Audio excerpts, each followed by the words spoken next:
As a longtime foreign correspondent, I've worked in lots of places, but nowhere as important to the world as China.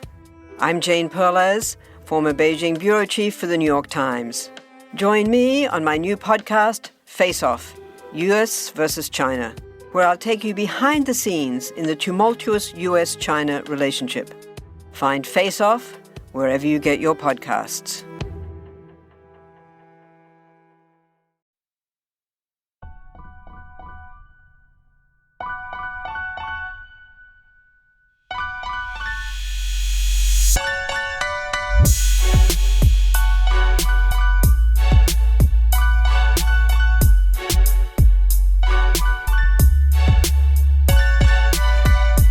What's up, guys? Welcome to another episode of Bro History. It is Henry Zamoda and my good friend Danny of Deljbar. What's up, brother? How are you?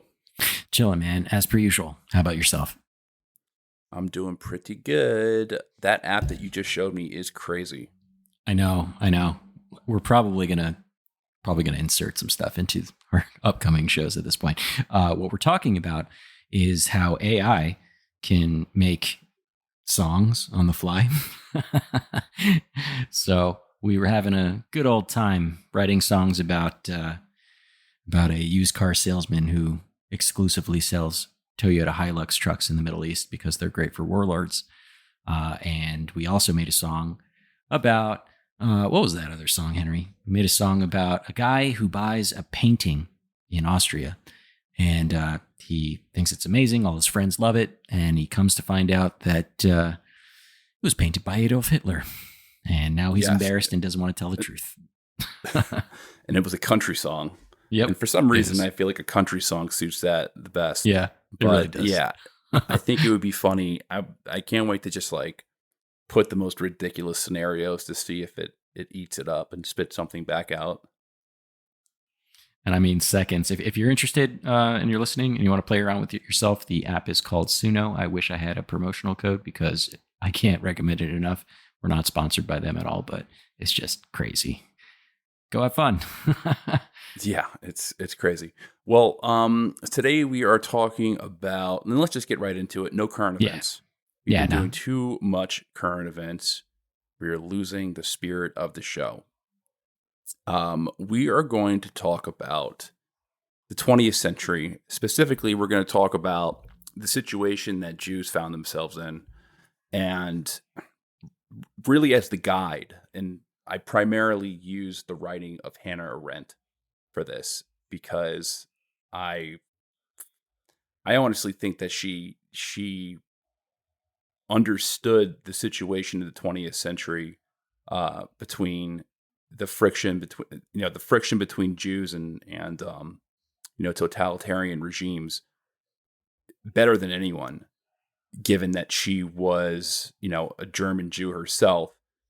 For those of you who don't know, Hannah Arendt was a German Jewish philosopher in the early 20th century. She fled the country during the rise of the Nazi regime, and she became a citizen of the United States. The book that you probably heard of, which is in most college history, in most European history classes, is The Origins of Totalitarianism, which was published in 1951. And this book is actually controversial now.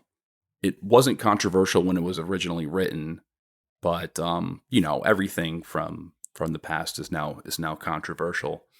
But yeah, the book is really interesting. I wouldn't say it's like a page turner. It's from a German philosopher, which these books tend to be a little dry and esoteric to a degree. You have to kind of think about every single paragraph. She was a student of Heidegger. Rumors that she was his mistress, but she was a really brilliant writer. And basically, the book, the Origins of the Totalitarianism, it's a book.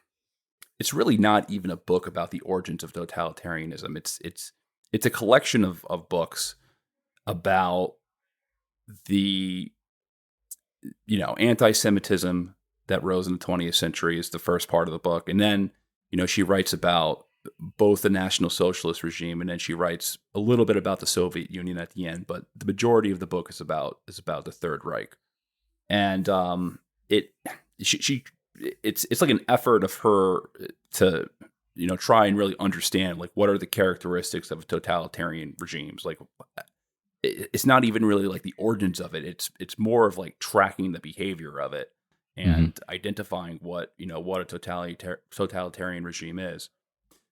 So the first 90 pages of this book is basically about it is anti-Semitism, and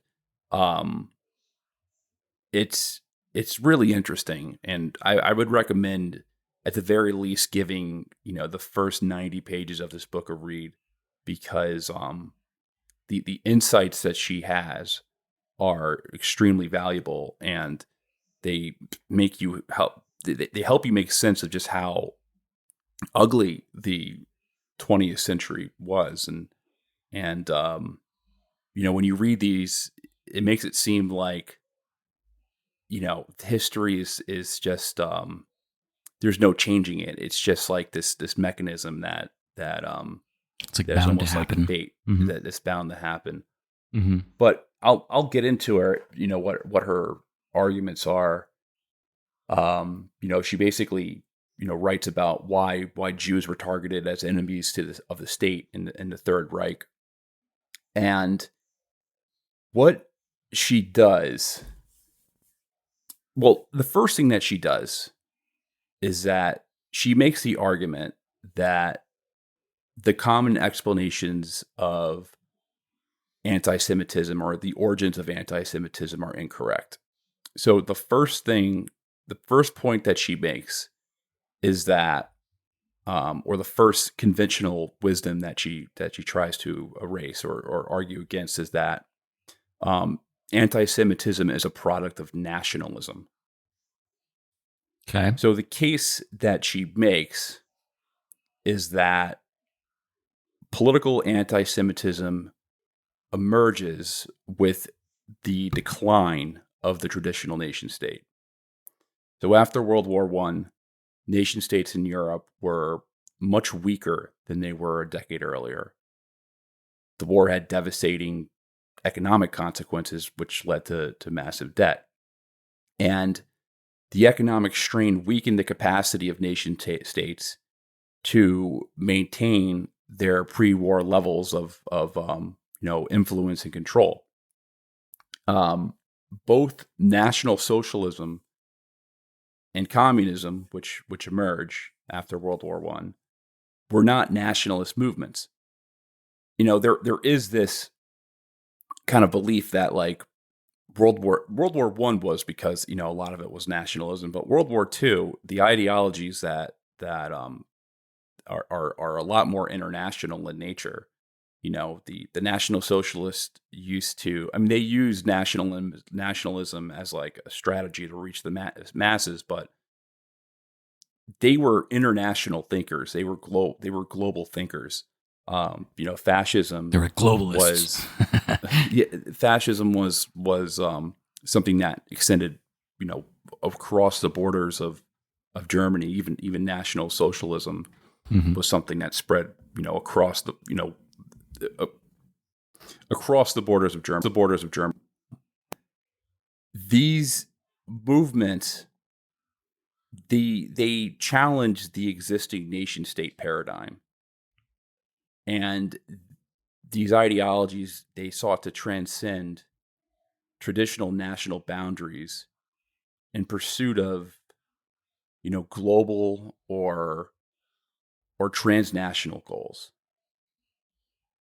And I think this is a very, keen observation that she makes, because, we think of National Socialism as this German racial movement or, a German nationalist movement. And it really wasn't. It was this international phenomenon. The European fascist movements of the 20th century, they saw themselves as part of a general European, if not global phenomenon. There were National Socialist parties everywhere. So they were not just in, they were not just in the Weimar Republic or Germany, they extended out into, the German enclaves outside of the Third Reich, or at the time their borders. So there was National Socialist parties in Danzig, there were National Socialist parties in Yugoslavia, before the merger of Austria and Germany. There's obviously big National Socialist movements in Austria. There was big National Socialist movements in Czechoslovakia. I mean, they were everywhere in Europe. And they went beyond just the German diaspora who were spread across Europe. They were in the Netherlands, they were in Sweden, they were in Norway. These movements were everywhere. And to them, what kind of bound these movements together is that they were all in the same struggle against, Jewish foreign rule and communism. That's what they would say. I'm not saying that. That's what they would say, which they saw as something that came from, if you read them, what they're convinced of is all this is coming from the Jewish mind. And the ultimate goal of this was to, erase one's heritage through social engineering. So in that sense, she correctly identifies National Socialism as this like common crusade to protect, not only German identity, but just like the European way of life. So, and they were protecting it against specifically the Jewish mind or communism or Jewish foreign rule. Yeah, is that what you're saying? Okay. Which they saw one and the same. Now this brings us to the second misconception that she identifies. The second misconception is that anti-Semitism grew in response to Jewish wealth and power, which is kind of like very common. What still you would even think, till today. what would be kind of like the automatic thing that you would think is like the primary motivation, right? And what she writes is that anti-Semitism or anti-Jewish thought, as an ideology, it reaches its climax as Jews were losing power in Europe. So Jews were losing power in the early 20th century with the decline of the traditional nation state. And what she does is that she compares Jews to the French aristocracy, the French aristocrats. And I'll quote her directly. The French people hated aristocrats about to lose their power more than it had ever hated them before, precisely because their rapid loss of real power was not accompanied by any considerable decline in their fortunes. As long as the aristocracy, held vast powers of jurisdiction, they were not only tolerated but respected.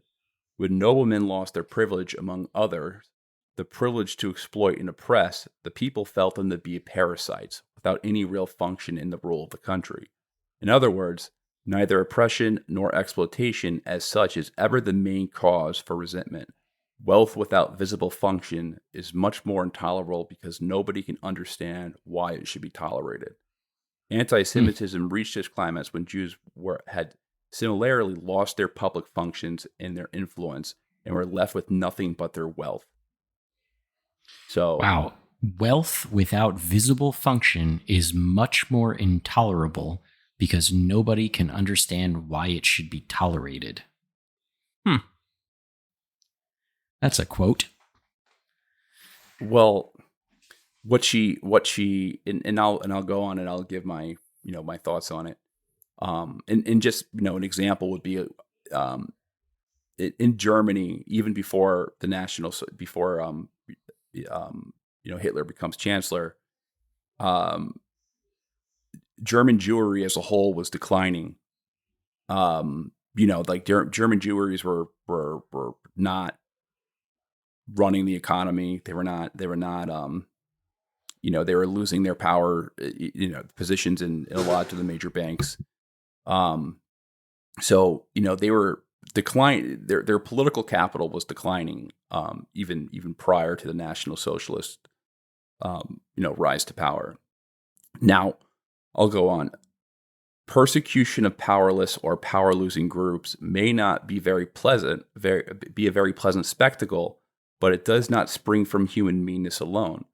What makes men obey or tolerate real power, and on the other hand, hate people who have wealth without power, is the rational instinct that power has a certain function and is of some general use.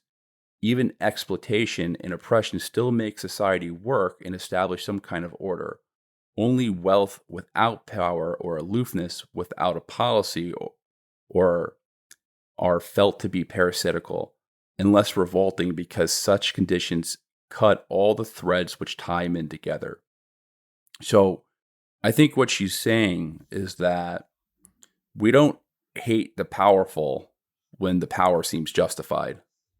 So if you're oppressing people and, you run a tight, let's just say if you're an authoritarian, even a tyrant, if you're providing, services and your presence and your role has a sense of like order to it, okay, he may be a bastard, but he's at least running a tight ship and, there's not bandits coming and stealing my mules. That power seems justified. It doesn't seem justified when wealth is just wealth. When that wealth is not being used as a benefit to the larger society. So what people hate is not power; it's unjust power, and it's only when power is being lost does it seem unjustified. It's very interesting. I think this. I don't know much about Hannah Arendt's like political leanings here, but it feels a lot to me like, contemporary, like liberal schools of thought against like billionaires, as an example.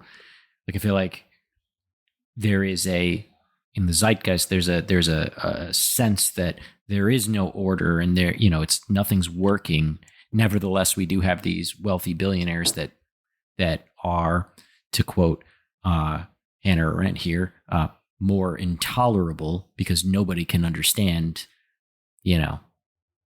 why it should be tolerated, wealth without a visible function, right? The idea of these people getting richer and richer and richer, and somehow, nothing's working, and all these rich people don't really have a functional use, or at least a perceived use. It's pretty interesting.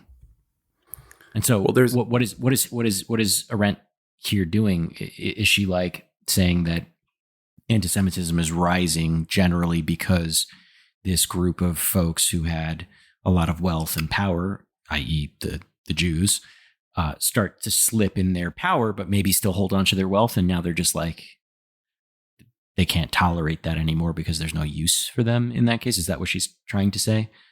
So I think what she's saying is that since there's been a decline in the nation state, because all these nations after World War I were basically destroyed, that there was no visible practicality of this wealth. So the average person just saw like rich Jewish bankers and, charging interest rates. I think that's where she's kind of going, where you just had these kind of rich people and people resented that. It wasn't like, like a rich person who's making these huge companies and stuff and using capital to advance technology in society. But that, I'm not saying that was the case. I'm just saying that was kind of like what the view is. Yeah, it's a perception thing, right? Decline, like it doesn't the perception of like just seeing wealth. It doesn't matter whether or not that wealth was actually produce anything of value. It's the perception that's contextualized around the decline of the nation state, right? So the nation state is declining, and therefore the wealth that they see among specific groups, namely the Jewish people in this case, were perceived as intolerable because they didn't see the intrinsic value of said people with that wealth. Yeah. Well, she goes on to explain this dynamic. I'm just going to tackle the two other misconceptions, and then I'll get into like the history that she lays out. So Okay. the third misconception that she lays out is that Jews were scapegoats. That Okay, they were. that's a misconception you're saying? That's a misconception, and what Okay. and what she's saying is that a scapegoat has this arbitrary element to it. So she's saying that Jews were chosen because the Nazis need someone to blame. It could have been anyone. So it could have been any ethnic group. They could have chose the Poles. I mean, they did actually do horrible. They chose a lot of scapegoats in that case. They chose a lot, but yeah. I mean, Poles is not a good example. But they could have chosen any group. It was just like this arbitrary element to National Socialism. Arendt is saying there's a reason why they were chosen, and it had to do with pre-existing tensions between Jews and non-Jews that anti-Semitic parties were able to exploit. So there wasn't this randomness to it. It was for a reason, and these are economic and political in nature. The last misconception is that there is this the belief in internal or eternal anti-Semitism, and what eternal anti-Semitism is that this people always hated Jews, and that just kind of built into the European Christian character. Well, she denies this, and she says that she goes into the complex, social, economic, political reasons why Jews were targeted, and she makes these distinctions throughout the book, that there's a difference between social anti-Semitism and then political anti-Semitism. And, she specifically states one's tolerable and one is not tolerable. So social anti-Semitism leads to discrimination, but it's tolerable. But political anti-Semitism is what is actually dangerous, because that's when a political system obviously seeks to take away a citizen's rights. And, that's what happened in Germany. So she makes she draws out these distinctions. Now you could say, well, one, there needs to be social anti-Semitism for there to be political anti-Semitism. So, one is kind of a pathway to the other, but she makes this observation as well. So she lays out the kind of the history of European Jewry in basically from the French Revolution on to the to the mid 20th century.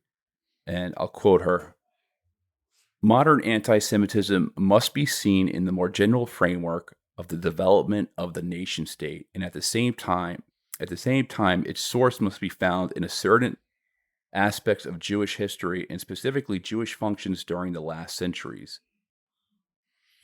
So what does this mean? That one's tough. What does that mean? That's kind of a hard one. So at the height of its development in the 19th century, the nation state granted its Jewish inhabitants equal rights or equality of rights. So what she is referring to are the emancipation edicts that were happening in the 19th century. So, basically there was these emancipation edicts that granted Jews liberties and civil rights, so they were no longer discriminated against. So the series of, I'm going to quote her, "The series of emancipation edicts, which slowly and hesitantly followed the French Edict of 1792, have been preceded and were accompanied by an equivocal attitude towards its Jewish inhabitants on the part of the nation state. The breakdown of the feudal order that had given rise to the new revolutionary concept of equality, according to which a nation within the nation can no longer be tolerated. Jewish restrictions and privileges had to be abolished altogether, with all other special rights and liberties." So the nation state required in the nation state that's built after the French Revolution, really kind of with Napoleon. It required a homogeneous population in order to provide equality. However, and by homogeneous, you don't mean like racially homogeneous. You mean like just like politically or I mean it ethnically. So like, French, there needs to be a common language and a common shared history.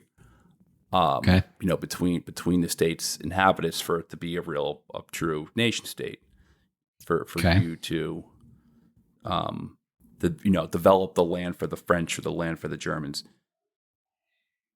The issue for the state though was that they did not consider Jews to be homogenous with the rest of society.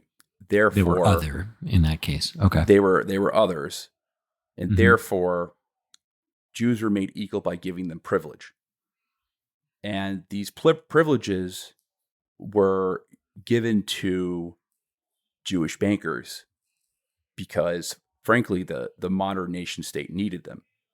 Okay, so I'll explain. quote her. Okay. Beginning with the late 17th century, an unprecedented need arose for state credit and new expansion of the state's sphere of economic business interest.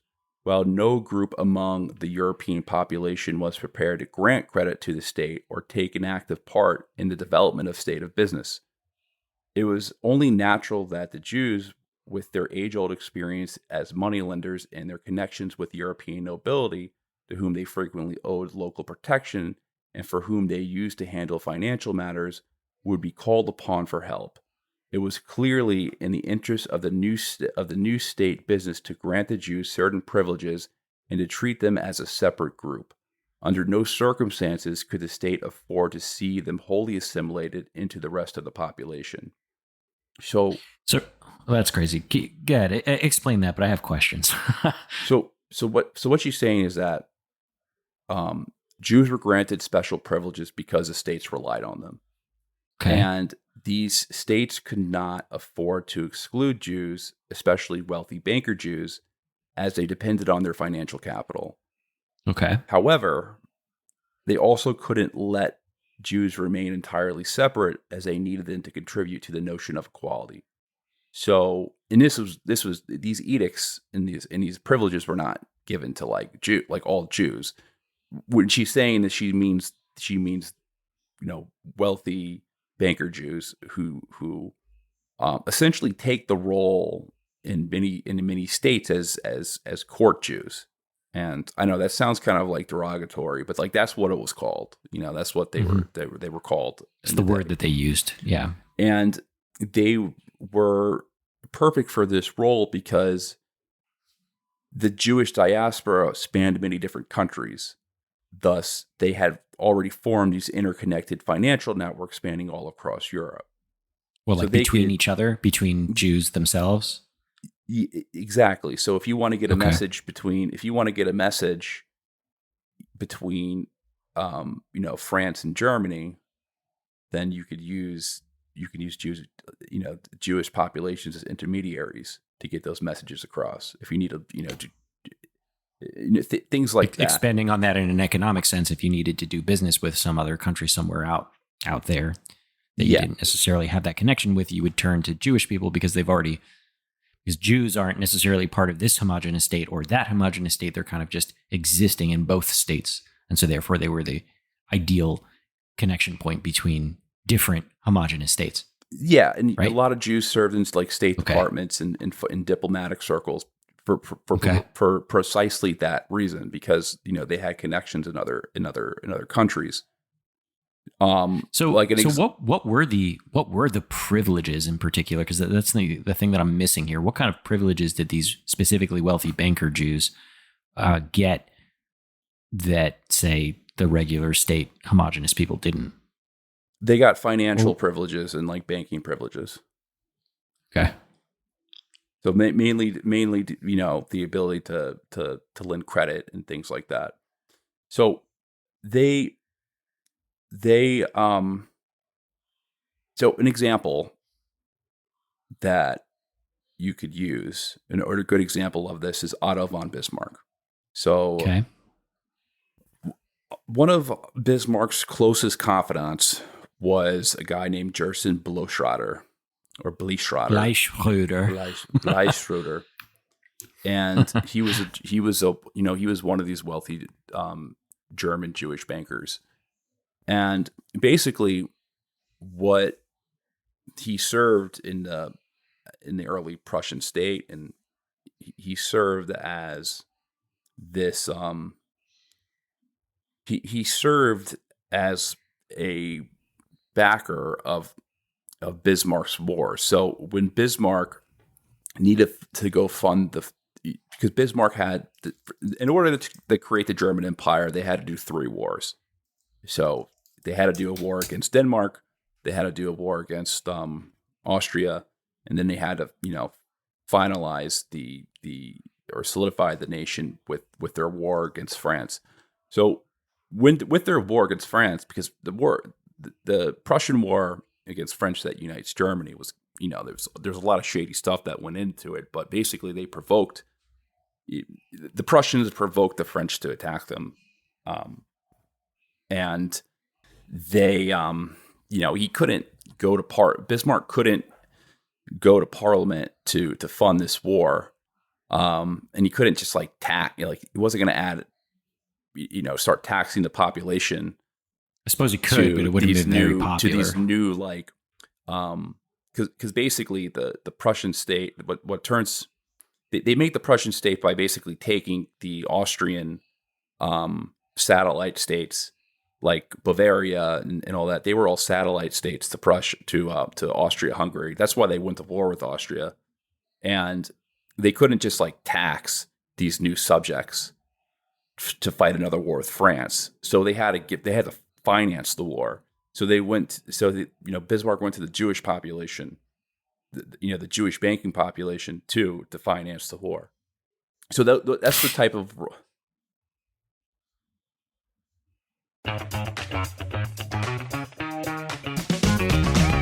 Hey there, I'm Dylan Lewis, one of the hosts of Motley Fool Money.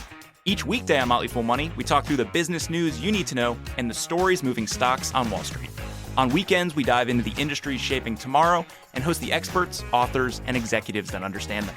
Tune in for insights, a long-term perspective on investing, and of course, stock ideas. Plenty of them. To quote a listener, it pays to listen. Check us out and subscribe wherever you listen to podcasts. Did archaeologists discover Noah's Ark? Is the rapture coming as soon as the Euphrates River dries up? Does the Bible condemn abortion? Don't you wish you had a trustworthy academic resource to help make sense of all of this? Well, I'm Dan Beecher, and he's award-winning Bible scholar and TikTok sensation Dr. Dan McClellan, and we want to invite you to the Data Over Dogma podcast, where our mission is to increase public access to the academic study of the Bible and religion, and also to combat the spread of misinformation about the same. But, in a fun way. Every week we tackle fascinating topics, we go back to source materials in their original languages, and we interview top scholars in the field. So whether you're a devout believer, or you're just interested in a clear-eyed, deeply informed look at one of the most influential books of all time, we think you're going to love the Data Over Dogma podcast. Wherever you subscribe to awesome shows. You were going to say something? Yeah, I wanted to let you finish, but I guess since I'm talking, so to put this in a context that I think most people or any nerds like me could understand, in this case, the wealthy Jewish class were kind of like the Iron Bank in Game of Thrones. So, the Westerosi kingdoms would go to the Iron Bank, get a loan, so they could buy sellswords and do their wars.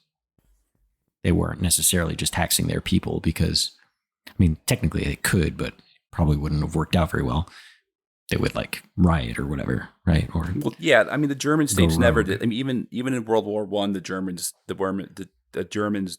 paid for the First World War with the printing press. They didn't increase income taxes or anything like that. That's why it's one of the. We did an episode on it. It was hyperinflation, contributor to their hyperinflation, even more so than the reparation pay, the reparations. The reparation, like after looking at it, like the reparations, like were not good, but they weren't the biggest factor in their hyperinflation. But yeah, I mean that's a good analogy. That these heads of states would go to Jewish populations to finance like the big expenditures that they wouldn't normally want to just take it to Parliament to. So she breaks down this history in a couple different parts. So 4 parts she breaks it down. So the 17th and 18th centuries witnessed the slow development of nation states under the tutelage of absolute monarchs. Individual Jews everywhere rose out of deep obscurity into the sometimes glamorous and always influential position of court Jews who financed state affairs and handled the financial transaction of their princes. The second part is, after the French Revolution, the modern nation state required even more capital. Thus, the state extended the financial backing of the larger contingent of European Jewry. This period brought with it the granting of privileges which up to then had been necessarily only for court Jews to the larger wealthy class, which had managed to settle in the more important urban and financial centers in the 18th century. Okay, pause there because hang on. So I just want to make sure I'm catching up. Part 1, Jews were just kind of part of the other class. This is when the nation state is rising, and then nation states suddenly need financial backing, so they turn to these other people who were wealthy, and now suddenly Jews are kind of coming out of obscurity and they're gaining positions of power, and sometimes it's glamorous, but generally they're helping these nation states by financing them and handling financial transactions. And then in this second part, you're saying after the French Revolution, the modern nation states needed more money, right? More money than even the European Jews could give to them. So they open up the financial backing scheme to include just a larger wealthy class, like included the people that were more homogenous to that specific state. Am I getting that correct so far? Yeah. Got it. But so yeah, part 1, they select a few Jewish advisors were helping with the monarch's transactions and money handling, and then in part 2, they since the state relies on even more capital, then they extend that to the larger Jewish society. That's what she's saying. So so to the larger just Jewish society, that they didn't open it up to say wealthy Germans or wealthy French people. Is that what you're saying? What the point that she's making, it extends to they extended these initial privileges that were just reserved for kind of advisors to a handful of people to a larger class of people. Now this didn't include most Jews were in poverty, but this was mostly the wealthy upper class of this population, of this group. Got it. So part 3, this relationship is broken in the age of imperialism. So imperialism, on the other hand, undermined the very foundation of the nation state and introduced into the European community of nations the competitive spirit of business concerns. In the early decades of this development, Jews lost their exclusive position in the state business to imperialistically minded businessmen. Imperialistically minded businessmen. Sorry. I'm reading the computer's far away from me, so gotcha. My eyesight's not great. It's not because I'm just an ignorant idiot who can't spell. Read. You know what? Go ahead. Sorry. That I am an ignorant idiot who can't read or spell. Imperialistically minded business. I never even heard that word though. That's the problem. No, because you're still saying it wrong. Imperialistically, like imperials. Imperialistically. Okay, I've never heard that word before reading this. Minded businessmen, they declined in importance as a group. So as more people are getting in on these big kind of money transactions and things like that. This Jewish banking class starts to lose its influence.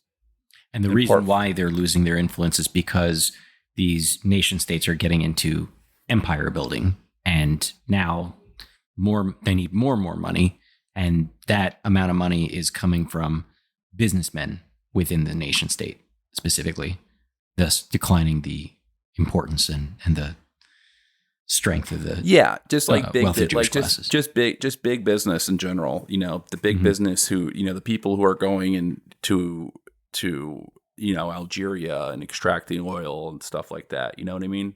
Right. The people who are doing these major infrastructure projects.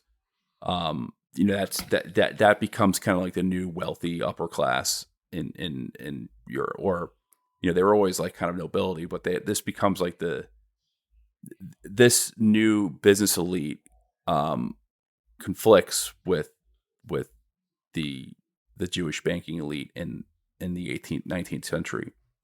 And part 4, Western Jewry disintegrated together with the nation state during the decades preceding the outbreak of the First World War. The rapid decline of Europe after the war found them already deprived of their former power, atomized into a herd of wealthy individuals. In an imperialist age, Jewish wealth had become insignificant. To a Europe with no sense of balance of power between its nation and inter-European solidarity, the non-national inter-European Jewish element became an object of universal hatred because of its useless wealth and of contempt because of its lack of power. I don't know how I feel about that. I don't know how I feel about the idea that there is a contempt of these rich people just because they didn't have power. Well, so I'm going to try to tie this up to where she's ultimately getting at with political anti-Semitism and what happens. Okay. Right here, she's just kind of laying out like the historical trends. So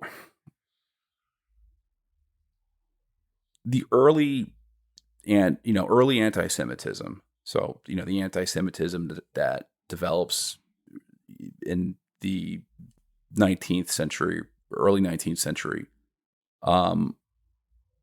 it's nobles who are against Jews. The reason why, all right, let me pull this back. Because Jews are identified with the state, when another group comes in conflict with the state, anti-Semitism becomes a rhetorical strategy as each class goes against the state.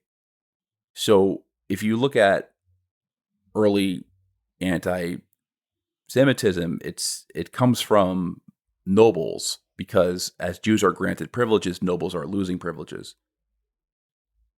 The first real anti-Semitic parties begin to appear in the late 19th century when lower middle classes were seriously hurt by a series of financial scandals, which leads to kind of the resentment of Jews. And the big financial scandals are, the biggest one is the Panama scandals, which happened in France. And basically what happened was that thousands of people, they invested into this construction of a French company to build the canal in Panama. However, basically there was just like this massive mismanagement of funds, and all these French officials were bribed to keep quiet about it. And two of the people who were I guess they were facilitating the bribe money were Jews of German origin. And when it came to light, it became this huge story because like all these people lost everything that they, their life savings on this investment. And it was one of the things that kind of sets the context to the Dreyfus affair, which happens a couple of years later. in France, you see groups like the Anti-Semitic League. They pop up, and they kind of they're the group that kind of fans the flames of the Dreyfus Affair. And the Dreyfus Affair is when there was a Jewish French officer who's accused of treason in the Franco-Prussian War, but he's later found to be not guilty and that he was likely framed. But it was there was this kind of like, it's the same thing with like tension between Black communities and Jewish communities that you see. A lot of it has to do with kind of like rent and things, just because a lot of Jews in Brooklyn and New Jersey, they own real estate, and the tenants are a lot of times Blacks, and there's tension that develops from there. But it was kind of the same dynamic in Europe. So these two German Jews, right? They're doing their thing, and they're facilitating the bribe money for the Panama Canal. The bribe money is getting people to shut up and keep quiet about the fact that there's a massive mismanagement of funds for the Panama Canal, which had nothing to do with Jewish people in that case. But because when it comes to light about all the bribe money, they find out these two Jews are handling the bribe money, and it becomes a huge story, and everyone starts collectively condemning the Jews.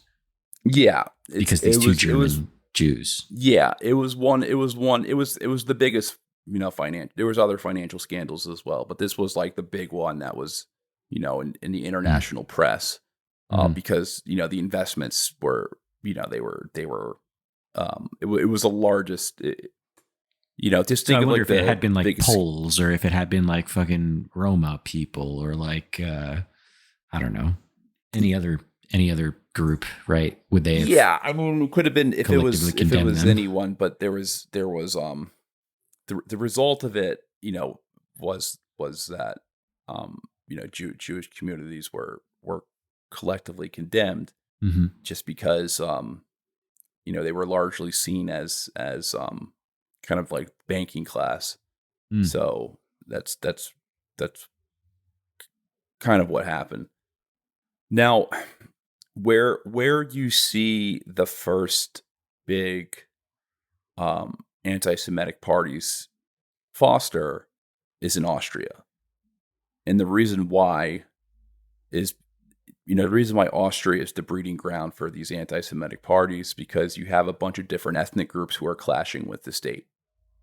So out of any country in Europe, the Jews in Austria probably had the biggest connection to the state. One of the big foreign ministers was Jewish. Ludwig von Mises was basically running the Habsburg economy. Who's the Ludwig von Mises of the famous libertarian, right? He's forced to leave Europe because of the rise of the National Socialist, and I think his family was killed. Jesus. But I'm not sure. I know he was forced to leave. I mean, a lot of wealthy Jews like Einstein and Mises, and there's Hannah Arendt left. They immigrate to the United States. When they realize that it's dangerous to remain in the country, so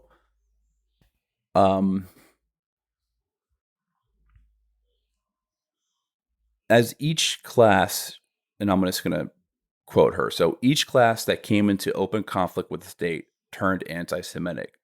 So in Austria, each nationality that not only engaged in the all-pervading struggles of the nationalities, but came into open conflict with the monarchy itself, started its fight with an attack upon the Jews.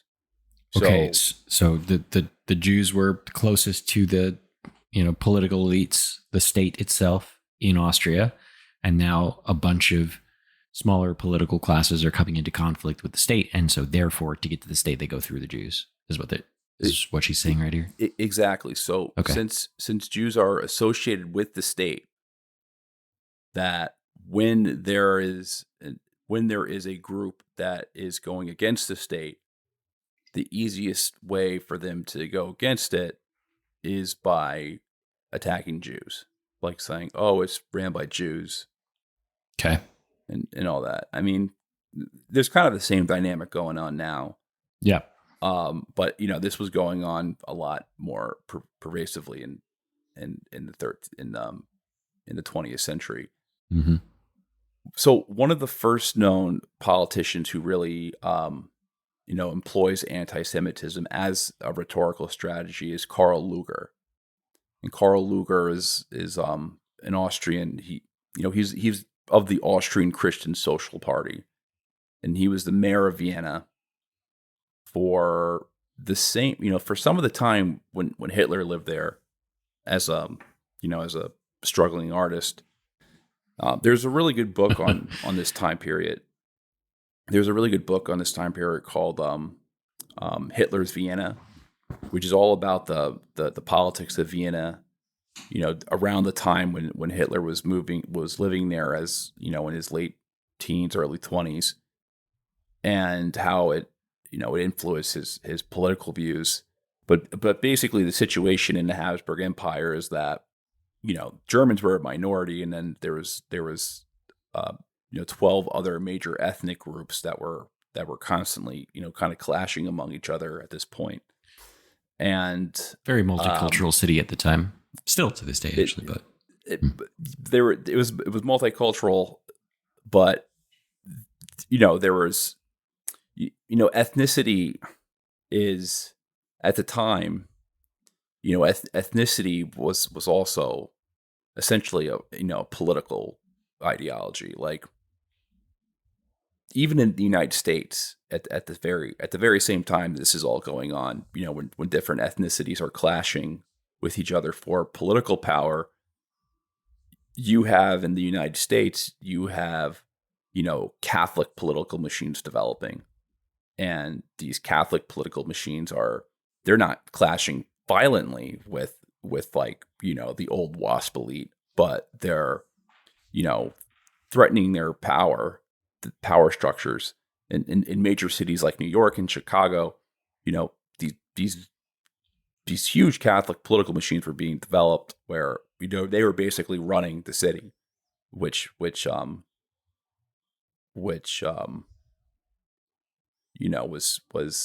why there was a lot of anti-Catholic sentiment in the early 20th century.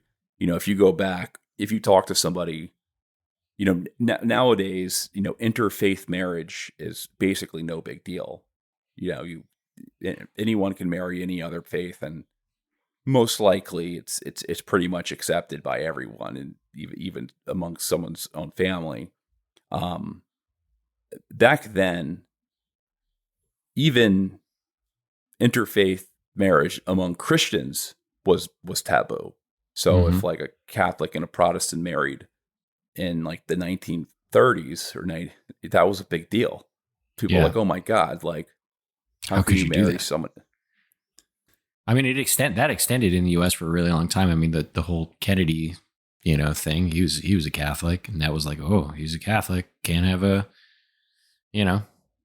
And to a lesser extent, I guess Joe Biden's a Catholic, and they brought it up. But at that point, it's like fucking. Well, I mean, at that point, that was no one cares anymore. So like, basically, these Catholic political machines were basically broken up after the civil rights, as more blacks from the South migrated to urban areas. This is what they call the white flight. It's when these white Catholics move from these major urban areas to the suburbs, and when they leave these urban areas, this is when these political machines are ultimately destroyed. And Kennedy was a product. Kennedy's family was a product of these Catholic political machines that were created. Right. Like my grandfather. I always knew my grandfather as a Republican, and I found out later that they were Democrats for most of their life. Really? And I was surprised. they switched after with Nixon. Like a lot of basically that's in the 70s, like a lot of these Catholics who move from the city, from the major cities, they become Republican, and they become like the silent majority that votes for Nixon. But my grandfather was like a big time Republican. Like he'd listen to Rush Limbaugh every day. Like love Sean Hannity, all that stuff. And I was surprised that his family, they were all Democrats. My great grandparents were like really, really involved in the Democratic Party in New York. Like that was like their thing. Like they were like card carrying Democrats, but that was a political party in New York that served Irish Catholic interest.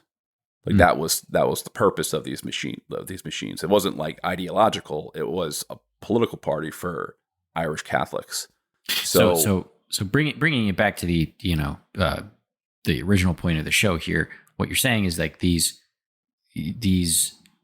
racial or religious groups can sometimes be, part and parcel or affiliated with specific political groups. And in the case in Austria, Austria's got, these Jewish people are very close to the state and therefore, associated with the state. So when you get all these splinter parties that are going to war against the state, politically speaking, they come into open conflict in that same way with specifically the Jews. Yeah. What I'm saying is that in the 20th century, political ideology that wasn't like overtly like communist or national socialist was basically among the interest of one's ethnic group, especially in a multicultural empire. So in like, there weren't, among like Slovaks living in the Austro-Hungarian Empire, there wasn't like a liberal faction and a conservative faction of the Slovaks. Right. Like, no, every single person voted for, they voted in the interest of Slovaks. Right. In the German minorities in Yugoslavia, they didn't look, there's the conservative German one, and then there's like the more liberal progressive one.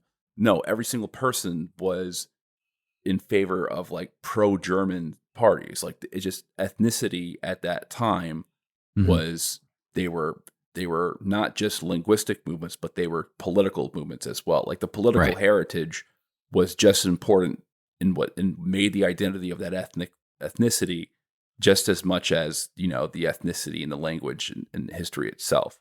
So that's just kind of the nature of how people thought in the 20th century. And so this Karl Lueger guy, Austrian Christian Social Party, he's the mayor of Vienna, and he's part of one of these first people that kind of starts kicking off some of these political anti-Semitism, right? Yeah, so he's like the first major one, and people will say that he's kind of like Hitler's not protege, but like Hitler Prime influenced Hitler. Yeah, in reality, I mean, he wasn't violent like Hitler. So basically, the thing about Karl Lueger is that he actually used, like, it was strictly a rhetorical strategy when he would make these speeches that were against Jews, because he had like a lot of Jew, like his social circle was filled with like a lot of Jews, like a lot of his best friends were Jews, and he ran around in Jewish circles. So it was like a strict political rhetorical strategy on that end. So and anti-Semitism became this rhetorical strategy against the state, because that was the easiest way to oppose the state, because they were seen as, because Jews were seen as connected with the state. But the reality is that at this same time period, Jews were losing political power. So they lost their ability to protect themselves from these rhetorical strategies, which turned into, actual political, and, first political rights being stripped, and then, eventually like a war being declared on them. So that's just kind of like, what the major point that she's trying to make is that they were seen as a proxy to the state. Important though to the anti-Semitism bit and the rhetorical nature of that political strategy is that there were no actual laws in Vienna that like functionally discriminated against Jews, right? There wasn't any laws that did that. But the irony here is that they were using it as they were bashing the Jews because of their relationship to the state. And the irony there is that the Jews were actually losing their power in the state in the whole time. So once they do lose that power, now suddenly all that shit that people are talking against Jews starts to turn real because they have no political authority or power to defend themselves against such a rhetorical strategy, right? Yeah. So that's exactly what happened. So at the time, as they're losing influence, this is when clashing against the state leads to the actual political and civil violations against them.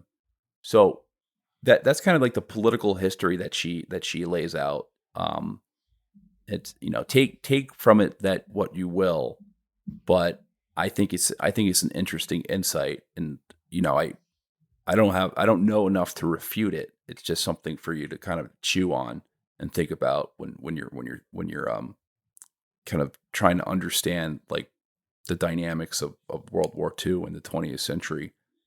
Now, another important thing that I touched on in the beginning was that she makes distinctions between political and then social anti-Semitism, and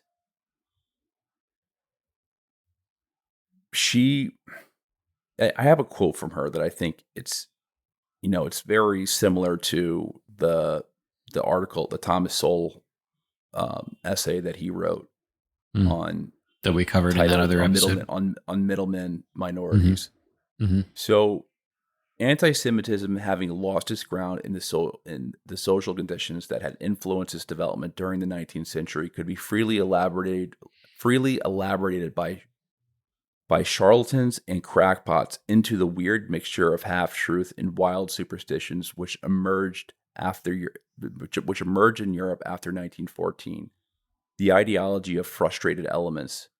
Since the Jewish question and its social aspects turned into a catalyst of social unrest until finally a disintegrated society recrystallized ideologically around a possible massacre of Jews, it is necessary to outline some of the main traits of the social history of emancipated Jewry in the bourgeois society of the last century.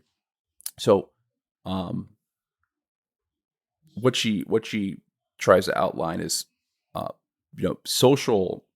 There's this element of social anti-Semitism, which these political groups are able to capitalize on, and this emerges from really Jews being separate from the rest of society, because you have to remember that the majority of Jews in Europe were basically like on the frontiers.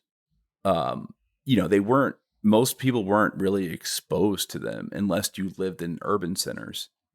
You didn't really come in contact with them. So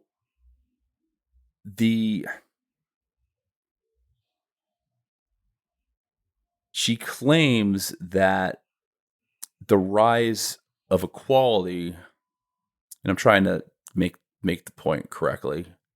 She claims the rise of equality is a cause of social anti-Semitism. And what she suggests is that the more equal conditions are, the more difficult it is to find explanations for differences between people. And thus, all the more unequal do individuals and groups become. And once we say all the world is equal, then poverty is not simply the way the world is, but it's your own fault. And this creates resentment of lower status, of those in lower status. So previously, if you were just some serf or if some peasant, there was a reason why you were lower status, because that's just the way the world worked. Like, we have a system, we have a lord, we have knights, who protect us from bandits. We pay our tribute of wheat and whatever That was we your grow. lot in life, right? We have You a were born couple. that We way, have and a that's couple it. of holidays, Mhm. and this is the expectation. We were born into it. This is just the way the world works. This is the natural order. Now, when everyone is granted equality, there's no reason. The reason you're poor because of you, like your Because you're lower poor. status, Right. your lower status is because you are unable to achieve in an equal society, an equal playing field. So it's more comforting to go throughout life with a handicap and know and have it, and tell yourself, I'm not able to achieve as much as someone else because of my handicap or because of the political restrictions that are put on me. It's more comfortable to live through that than to know that everything is an equal playing field. I'm just a loser. I don't have the ability or the competence as other people to make a lot of money. So if we're not equal, what it's natural for people to do is to come up with reasons for the inequality. And she writes a quote here. Whenever equality becomes a mundane fact in itself without any gauge by which it may be measured or explained, then there is one chance in 100 that it will be recognized simply as a working principle of a political organization in which otherwise unequal people have equal rights. There are 99 chances that it will be mistaken for an innate quality of every individual who is normal if he is like everyone else, and abnormal if he happens to be different. This perversion of equality from a political into a social concept is all the more dangerous when a society leaves but little space for special groups and individuals, for their differences become all more conspicuous. So what she's saying is that, as ethnic groups saw wealthy Jews, there became this level of resentment because they must be putting them down. Or there must be some type of like rigged system that, prevents them from succeeding. Which goes into, which is, kind of like the middleman minority theory of ethnic groups will naturally target the, the people who are involved in financial transactions and people who are involved in money lenders or, run, dry goods stores and things like that. Those are the first kind of layers of attack. So, and then, go ahead. Yeah, I was just gonna say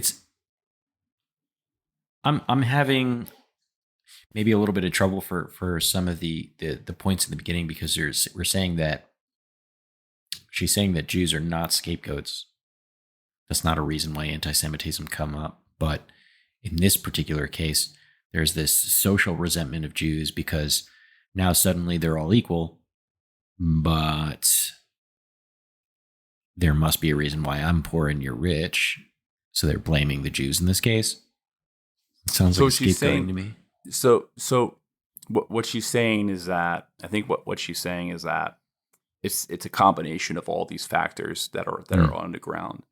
It's not one thing, it's all these things. It's the friction of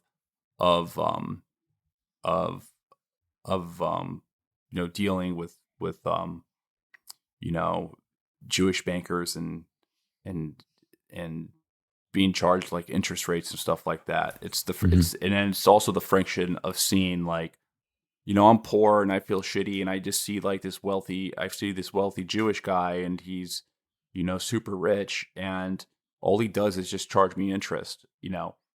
It's it's it develops because It develops because now there's equality, right? And now the differences between people, as she says, becomes all the more conspicuous. And so the Jews here are left with a choice. They either have to be different and become conspicuous or become targeted, right? Or they have to assimilate, right? They have to become the same as everybody else. But that's, kind of hard for Jews because Jews maintain a unique cultural character, right? I think there's some bits on here, it's talking about like it's painful for Jews to assimilate but not assimilate, right? Be Jewish but not Jewish, right? This idea that for them to kind of fit in with their local society, Jews had to not only assimilate to the state, but also assimilate into a lot of this anti-Semitism itself, right? Because there's a lot of anti-Semitism already happening because of all the reasons that we just described. They have to assimilate into something that's against them in order to not be attacked. And some of them did. Some of them did. Well, this is not like something that maybe you do get it right away. When I first read this book, I had a hard time like understanding it. I really had to think about it and like reflect on the paragraphs, because some things tend to contradict some of her earlier points. Mm-hmm. The second misconception is anti-Semitism was not a response to Jewish wealth and power. Mm-hmm. But then it's like, okay, wasn't that wealth and power? Yeah. Because this is a response to living in an equal world, but being a lower status. So there's things that seem to contradict itself, but I think what she's doing is really just laying it down, the groundwork for all these things that kind of bubble up and become hostile later on. Now I'm going outside of her book, because this is the conception that I've had about why the Third Reich was so hostile towards Jews, is because what happened, what they were doing, and is that they were basically conflating Jews as Jews and Marxism together. Because the way that the National Socialists basically, pitched their war against Jews as, the reason why they had to do it is because European Jewry were bearers of an apocalyptic idea that would lead to the eradication of European life. So, are we talking about like biblically apocalyptic idea, or like I'm Marxism? I'm saying that Jews and Marxism were seen as congruent in the eyes of the National We're talking Socialists. about Marxism. The apocalyptic idea is Marxism. Yeah, the apocalyptic idea is Marxism. Gotcha. And now I'm just going into a different topic, and this is something that we've talked about before. Is that they would say that an idea like communism could only come out of the Jewish mind. And it's, when you look at Jews in the in the Russian Revolution, it's not clear. So here's the thing. So Jews disproportionately did represent communist parties throughout Europe. Like, there's no question about that. Like, it was not all of them, but in proportion to their population, it was a lot of a lot of them.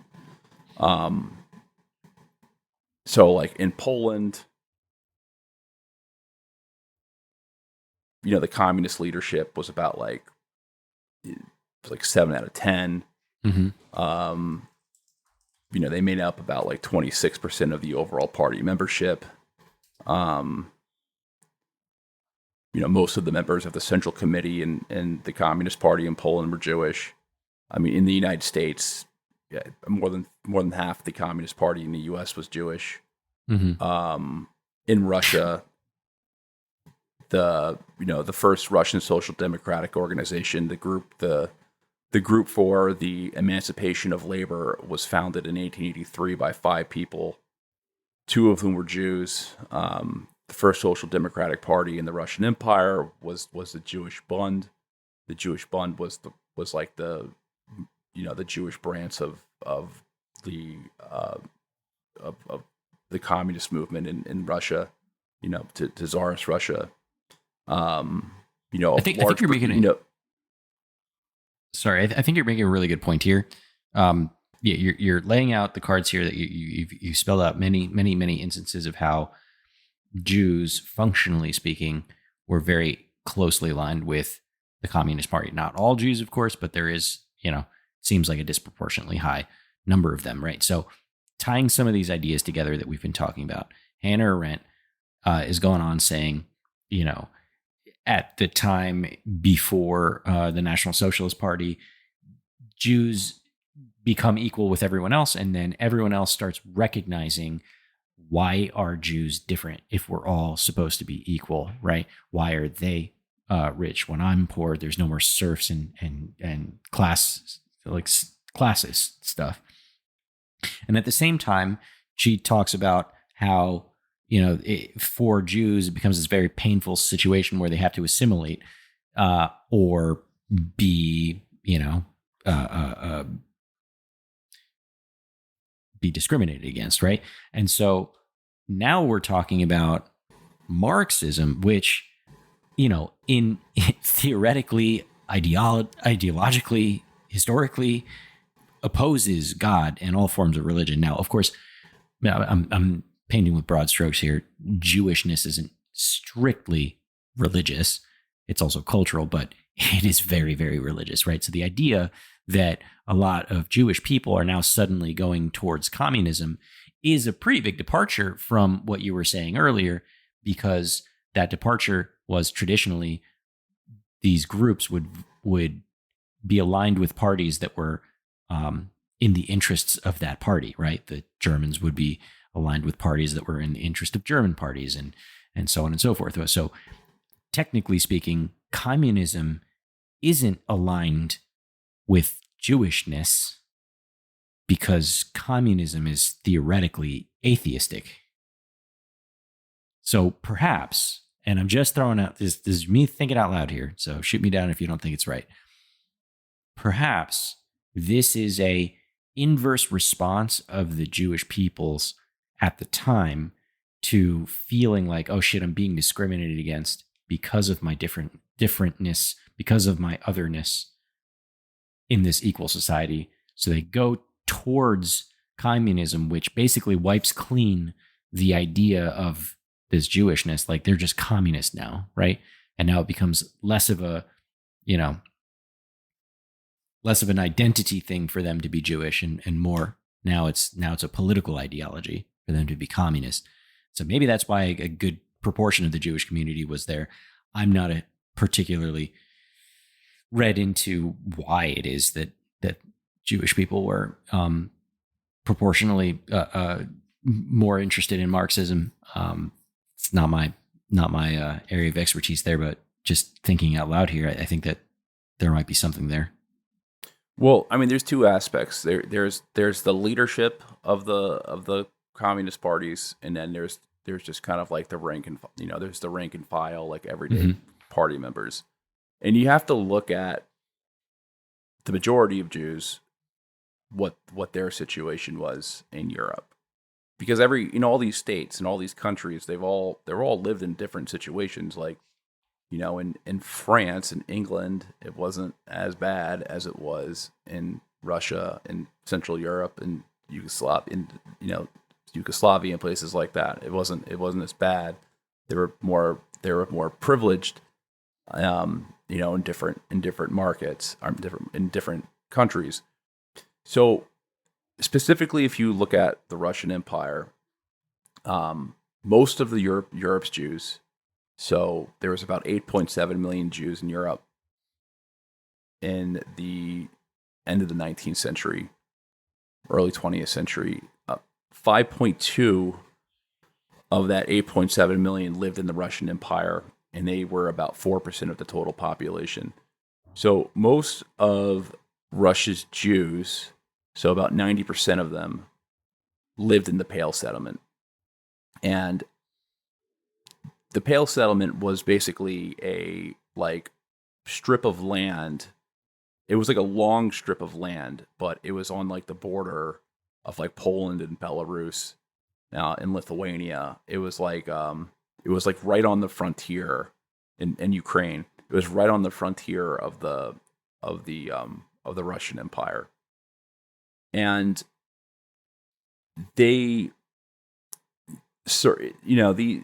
this population, given that they were on like the frontier land, they were primarily in like these service occupations, these middlemen, the middleman minority, where they were middlemen between the overwhelmingly agricultural Christian population and various urban markets.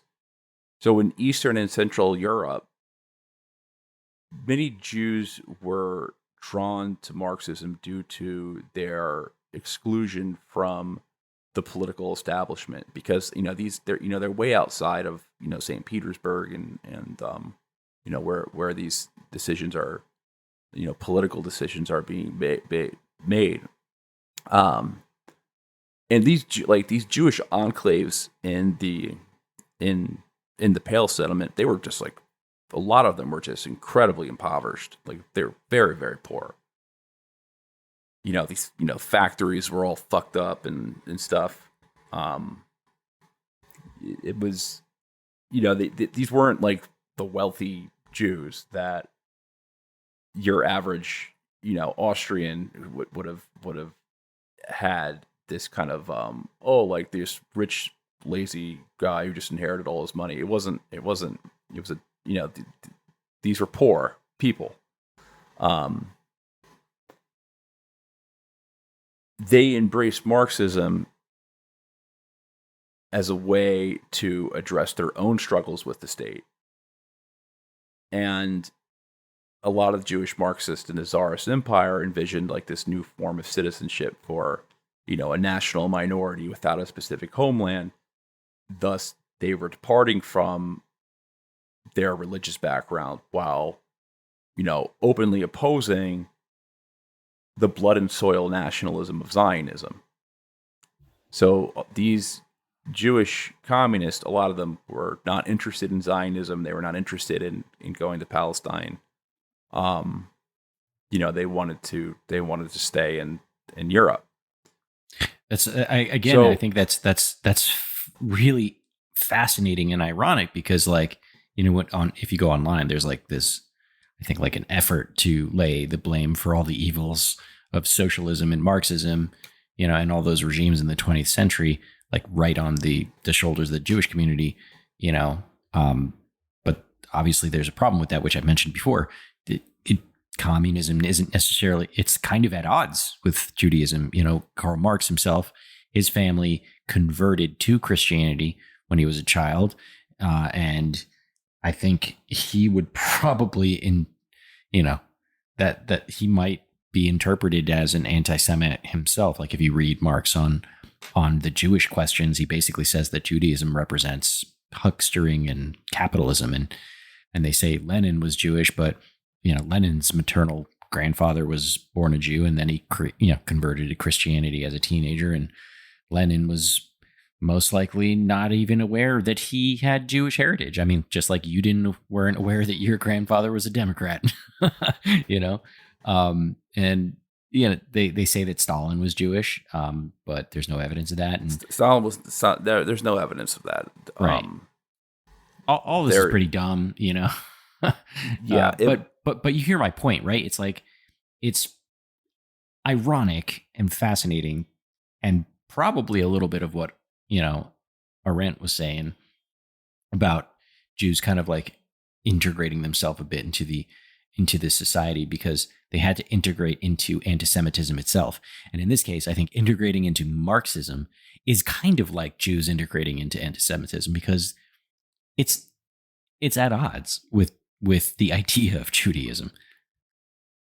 Well, what communism is, and I'm not talking about like your socialists, I'm talking about like what the Bolsheviks were thinking of. What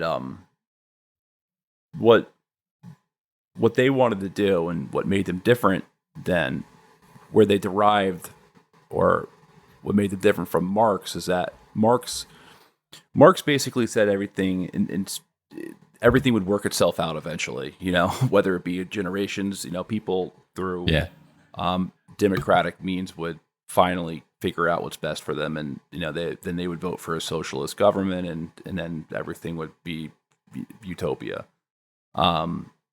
What Lenin said is that no, like there needs to be a violent revolution, and that revolution needs to happen now. And when Lenin says the revolution, he's not just talking about overthrowing the government and inserting himself into power. It's a state of permanent revolution, because in order to maintain the revolution, you need to socially engineer the population to be communist, to be communist. And what that takes is the erasure. You have to erase the ethnic frictions among these little societies. You have to erase what makes people different, basically. You have to erase it, and that's why they were so hostile to the nationalities. Why the people that were sent into gulags, and the people who were victims of the concentration camps of the Soviet Union and in the 20s and 30s, they were mainly ethnic minorities. They were Poles, they were Ukrainians, they were Lithuanians, they were the ethnic minorities that were holding on to their nationalist sentiment. That was their sin, their number one enemy. Mm-hmm. Now, where a lot of the what the Third Reich, what they concluded, I'm not saying this is, I'm not endorsing anything of the Third Reich's nature. I hope people are not taking things out of context, which I'm sure people will try to, but I mean, we're over an hour in. Those people are probably gone by now.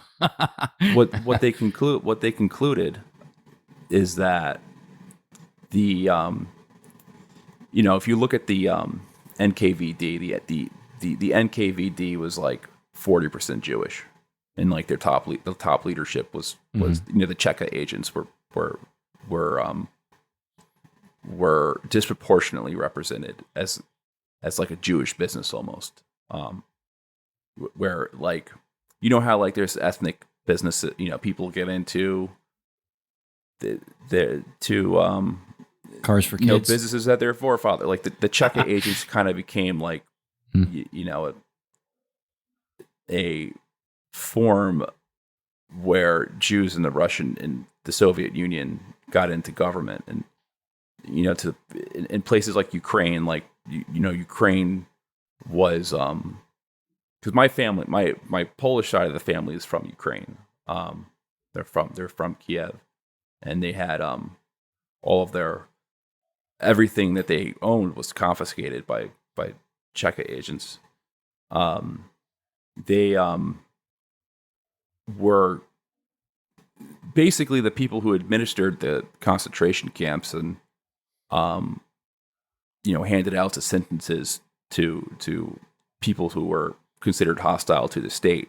So what the National Socialists kind of sold their war on Jewry as it was an extermination against the exterminator. That's how they rationalized the cruelty of what they did to Jews in on the Eastern Front. So that was what was going through their mind. That's what they were saying. They were correlating it. I'm going to get in trouble for this. So you're saying that the Nazis were like, look at this group of Marxists who, the subtext there are, look at these Jews, because how they were represented there. Look at these guys, and they're carrying out all these atrocities against their enemies in all these other states. We need to exterminate them because they're the bad guys doing fucked up things elsewhere. Wonder what that sounds like. How else do you sell something like that? But of course, like we said before, not every Jew was interested in Marxism, right? No, not. Yeah, obviously not every Jew was interested in Marxism. You have to just. This is a very complicated history, by the way. It really is. There's lots of contradictions. There's lots of there's a lot of things that are like, well, that guy hated Marxism and he was Jewish, like obviously, but if you look at like the political dynamic in the Russian Empire, especially during the years of the revolution, so during this is how I see it. I kind of see the revolution as something that begins in, around the end of the Sino-Japanese War. So prior, even to World War One. Right. The revolution really isn't when they overthrow the government in 1917, but the revolution takes flight really after the humiliation in the Sino-Japanese War. Mm-hmm. That's when the government became, illegitimate in the eyes of your average peasant, of everyone. But but if you look at just the revolution was happening in St. Petersburg, you know what I mean? Like the revolution was happening in urban centers. It wasn't happening in the these Pale, frontier where lands the Jews were actually living. Where the Jews were actually living. Mm-hmm. Something that originated in St. Petersburg or Petrograd would have been so far removed from the Pale settlement that it was almost like the average Jew living there would be like what's going on there? Like that doesn't involve me. Like why do I care about this? Right. Like it was something like that was so foreign to them. But at the same time, like there were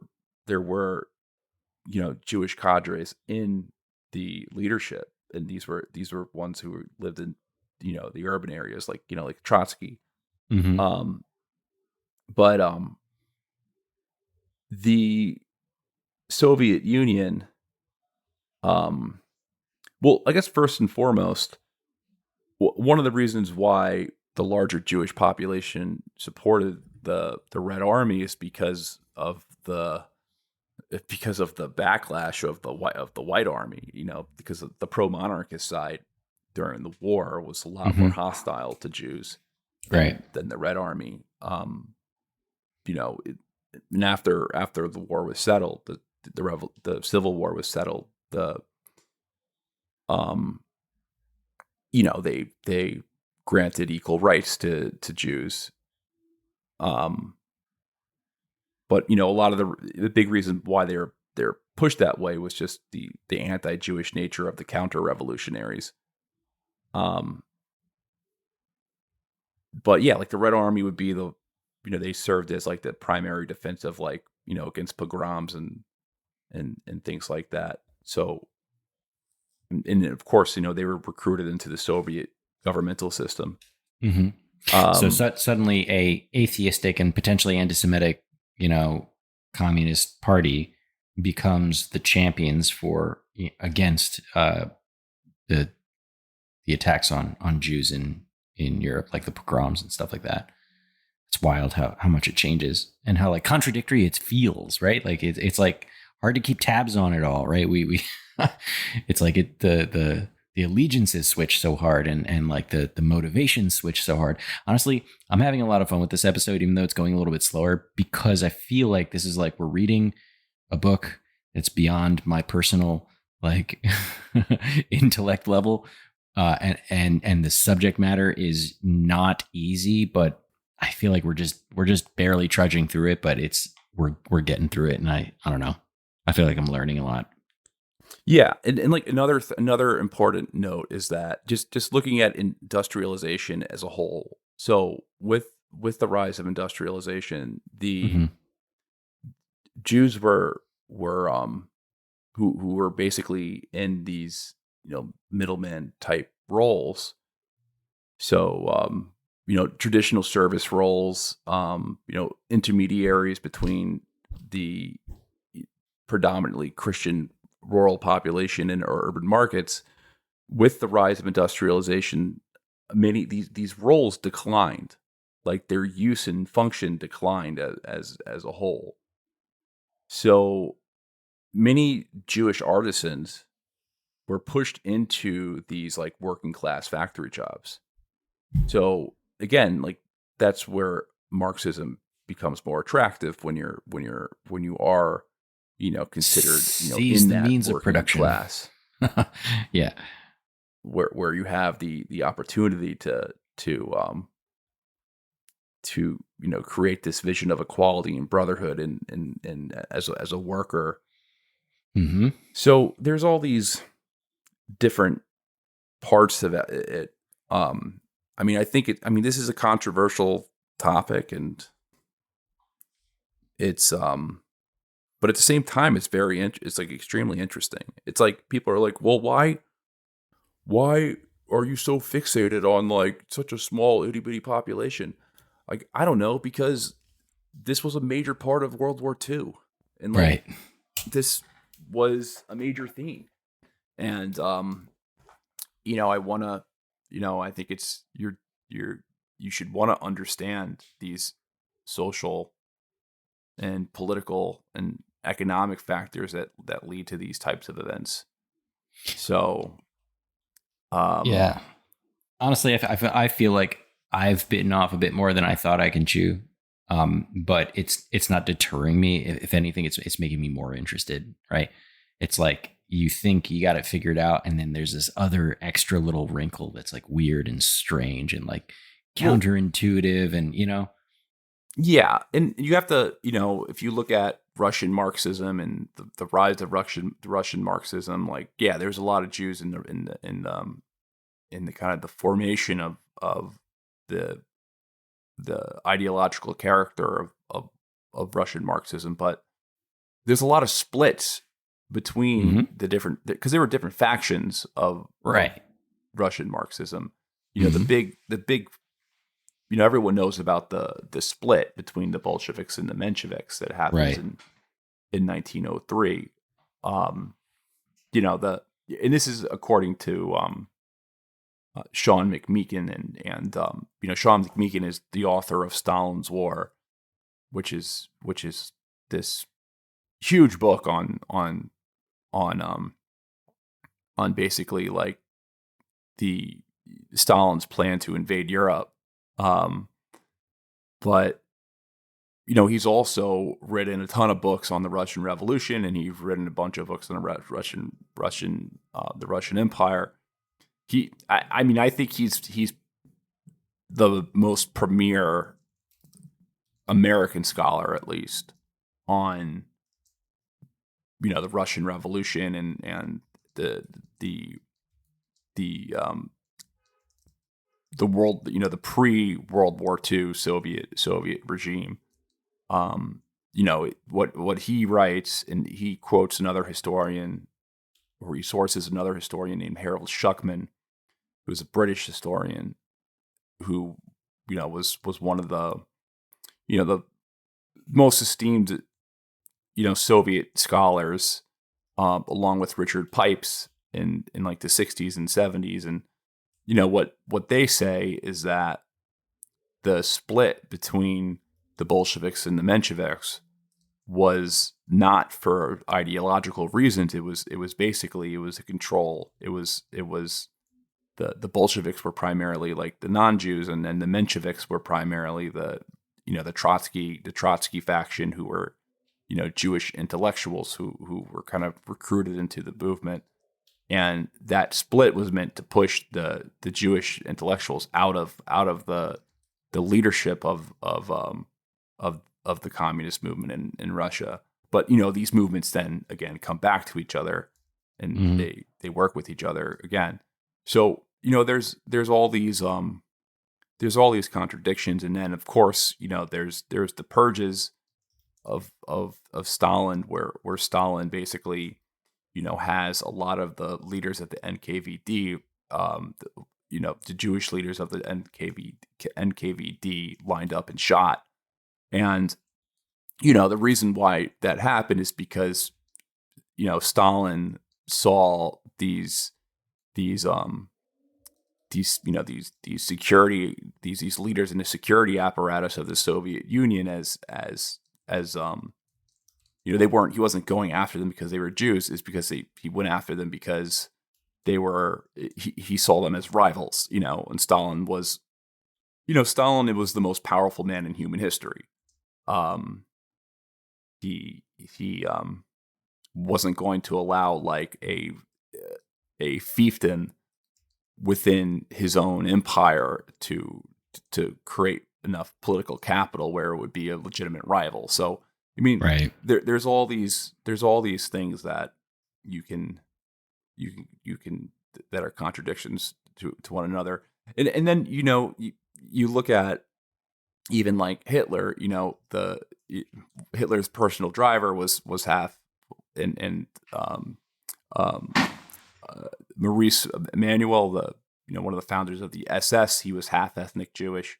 So there was even Jews who served with the third. I mean, they weren't like, they were half Jews normally on their father's side, but who served as officers in the National Socialist regime. So there's so totally. many, and then there's the whole Zionist connection with the Nazi Party as well, and how they cooperated with one another. Yeah, and then there's it wasn't the full Zionist movement, but there was elements of it at least. There was an element of the Zionist movement that was primarily led by Yitzhak Shamir, who was pleading with the Third Reich to help them remove the British in power of Palestine, so that they could go to Palestine. So it was kind of a win-win situation for them. So they could remove, great. so they could be in Israel lined up with the Third Reich. This was a small faction of the Zionist movement. Right. There was a faction. Nevertheless, just like I mean, Jews Yitzhak Shamir became prime minister of Israel, so it's like not just it's someone with a considerable amount of influence. But right. It's a complicated history. Nothing is black and white, and everything is like, the more you read it, the more you're like, what the fuck happened? Like, that makes zero sense. But it's just part of the process. Yep. All right. I am yeah, dude, my brain is fucking burning right now. This was a difficult episode, I'm not gonna lie, because I think the subject matter is just so complicated. This was hard. Yeah. But I enjoyed it so much. There's no meant to be authoritative at all. It's just meant to kind of talk things through. Yep, two guys figuring it out, kind of. We probably got most of this wrong. I'll be honest. Yeah, someone who knows what they're talking about is gonna listen to it and be like, "Man, the fuck are these guys talking about?" Pronounce imperialistically. Yeah, just remember, you're listening to a podcast called Bro History. I just want to underscore that, right? We are not. This isn't the Oxford, the Oxford study. Neither of us have PhDs in history. Like, let's be real. We're interested, and we're learning. You're learning. We're gonna get shit wrong. But you know what? Sometimes we get shit right, and that's, it says something, I think. So at least people are inspired to be like, okay, like that sounds interesting. They sound like they're full of shit, but maybe I'll look into it. Let me read into it. Yeah, that's yeah. All right, you want to end this? Yeah. Hell yeah. All right, peace, guys. If you liked the episode, make sure you rate and review the podcast. It is the #1 way to support our show. And you can also join our Patreon. Danny, anything else? Nope. All right. Peace, guys. Peace.